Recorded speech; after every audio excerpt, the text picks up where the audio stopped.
ప్రభువైన యేసుక్రీస్తు నామమునకు మహిమ ఘనత ప్రభావం కలుగునుగాక.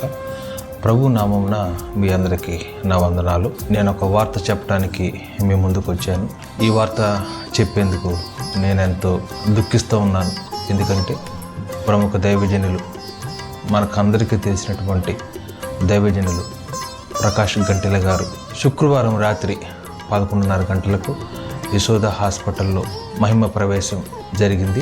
ఈ లోకాన్ని విడిచి ప్రభు దగ్గరికి వారు వెళ్ళి ఉన్నారు.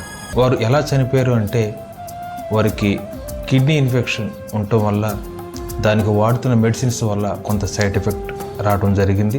అలాగే కొన్ని రోజులుగా వారికి జాండీస్ కూడా అటాక్ అవడం జరిగింది. కొన్ని రోజులుగా వారు మెడిసిన్ ద్వారా బాగానే ఉన్నారు, దేవుని పరిచర్య ఘనంగా జరిగిస్తున్నారు. కానీ అకస్మాత్తుగా శుక్రవారం నాడు వారి ఆరోగ్యం క్షీణించడం జరిగింది. క్షీణించిన తర్వాత వారిని ఐసీయూలోకి జాయిన్ చేశారు. జాయిన్ చేసినటువంటి కొద్దిసేపటికే, అంటే శుక్రవారం రాత్రి 11:30 గంటలకే వారు ఈ లోకాన్ని విడిచి ప్రభు దగ్గరికి వెళ్ళి ఉన్నారు. ఆ కుటుంబం కోసం మీరు ప్రార్థించాలని, అలాగే వారికి భార్య, పిల్లలు లేరండి, సహోదరి పేరు శేవా గారు, వారి ఆదరణ కొరకు, కుటుంబ సభ్యుల ఆదరణ కొరకు, అలాగే వారి పరిచర్యలో పాల్పంపులు పొందుతున్న విశ్వాసుల పరిచారకుల ఆదరణ కొరకు మీరందరూ ప్రార్థించాలని నేను మనవి చేస్తూ ఉన్నాను.